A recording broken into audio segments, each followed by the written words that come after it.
Greetings to the Proactive SEO officials headed by our school's Division Superintendent, Ma'am Lloyda N. Medea, to our ASCSS, to our CID Chief, Ma'am Maribin Berha, to the Education Program Supervisors, Ma'am Laline V. Fabricante and Ma'am Preciosa R. de la Vega, to our AP Coordinators, Ma'am Rosemary Marania and Ma'am Ana Calisura, to all the school heads, to the technical working group of this endeavor, and of course, to all the participants who are here in this online division training workshop in radio-based instruction.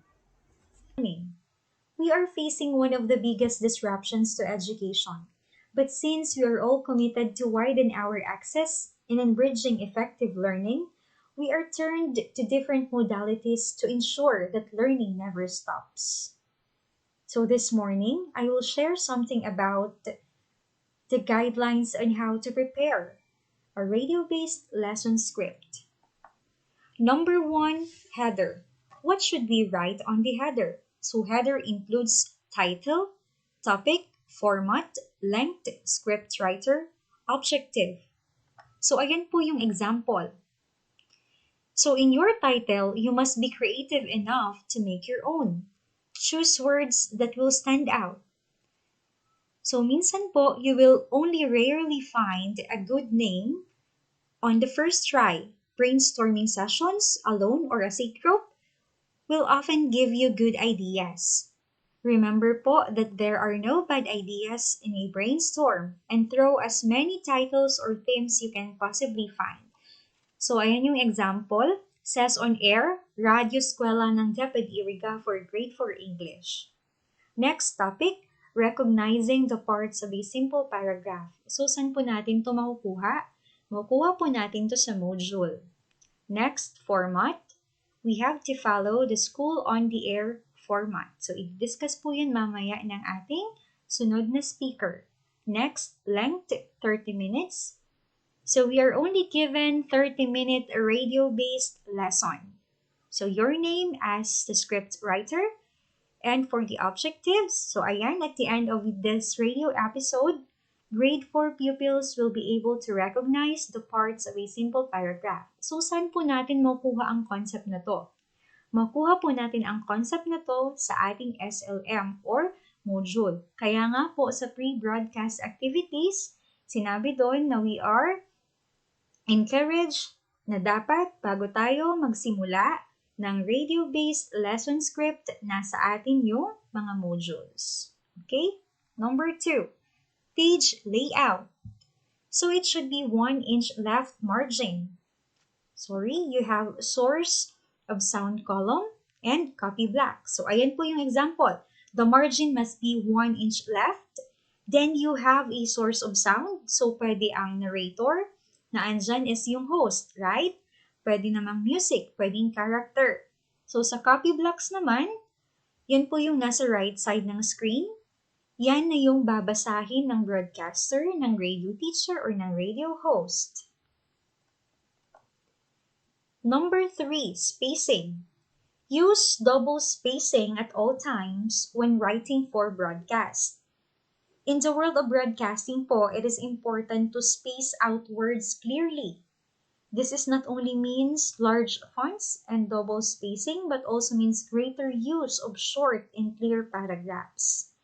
So essentially, the writer tries to make it as easy as possible for the presenter, for the radio teacher, or radio host to read. Number 4, page numbering. So page number is usually at the top right corner. Maximum of 3 repetitions. Put slash or ellipsis right first 2 or 3 words of the title. So, ayan po yung example. Example, your topic is all about recognizing the parts of a simple paragraph. So, words of your topic is parts of a paragraph for identification po. Then ellipsis and then the page number. So, napakadali lang kong intindihin, right? Next, line numbering. Line numbers are at the far left-hand side of the page. Make sure that the numbers corresponds to the lines. So we have our line numbers. Dapat po nakatapat yung one sentence per line. So tingnan nyo po yung line number 1 says insert SOA program ID. Line number 2 intro says music up for 3 seconds and fade under. So bakit kailangan natin maglagay ng line numbering? So may mga instances minsan na pwede tayong malito while we are reading. Ano po? Or kapag gusto nating ulitin, pwede nating sabihin na, okay, can we repeat and record line number 10? So yan po yung purpose niyan. Okay? So kung makikita nyo, sa first page, nagsimula sa 1 hanggang 13. Okay? Sa second page, number 1 na naman po ulit yung ilalagay natin as line numbering. Next, source of sound. It can be found at left portion of the page. Indicate the type of sound to appear. You can use acronyms, you can use announcer, narrator, host, teacher, or pwedeng type of character depending the treatment that you will be using. So, ayan po yung example. Source of sound natin dito ay yung radio host at ang radio teacher. So, these are in all caps, okay? Number 7, music cues. It also appears on the source of sound column. The description of the music appears in copy black. All instructions for music are all in caps and underline. So, ayan. Ayan po. Para lang po clear, these are all instructions for the people who will help you in recording your lesson. May mga chances kasi minsan na kapag nagmamadali na yung host or radio teacher, pwede niyang mabasa. Halimbawa, music up for 3 seconds and fade under. Music up and out. So, yan. So, yung music po, kung makita nyo, or yung says and intro says music, yan, nasa left side, and yung description ay nasa right side. So, ibig sabihin yan, it tells how the sound will enter, so up and out. Ibig sabihin, yung volume ng inyong music ay tataas and then lalabas. So, mag-off yung music. So, yan ang music cues. Okay? Next, sound cues. Sound effects appear on the source of sound column. Description appears in the copy black. So, katulad po kanina, di ba? Yung SFX ay nasa left side, yung details ay nasa right. So, in here, we have to be clear. To what sound effects are we going to use depending on the approaches na gagamitin natin. So, ang naan dyan is zipper of bag open. So, alam niyo naman kung paano tayo kukuha ng mga sound effects, right? Or character opens the door and enters. So, yun po yung mga example na kailangan nating lagyan ng sound effects sa sound cues. Next, copy block. Sa copy block po, these are the words to be spoken. Ito na po yung babasahin ng radio teacher, ng radio host. It should be typed in uppercase and lowercase for easier readability.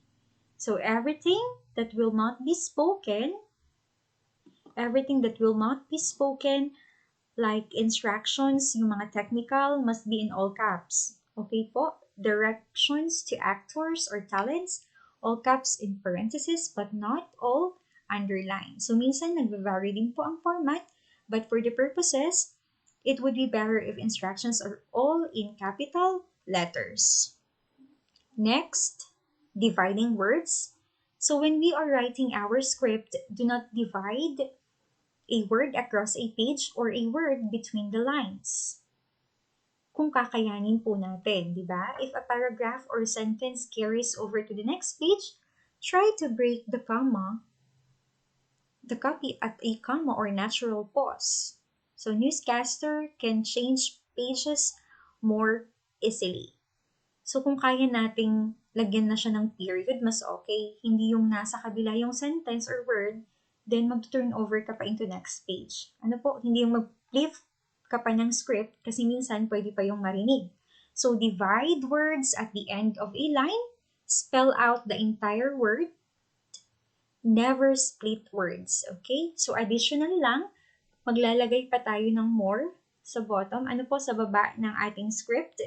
para manotice ng radio teacher or ng radio host na hindi pa pala tapos. May kasunod ka pang babasahin. Then lastly, the end marks. So at the end, write end to signify that you are done on your radio-based lesson script. So yun po lahat ang tungkol sa guidelines on how to prepare a radio-based lesson script.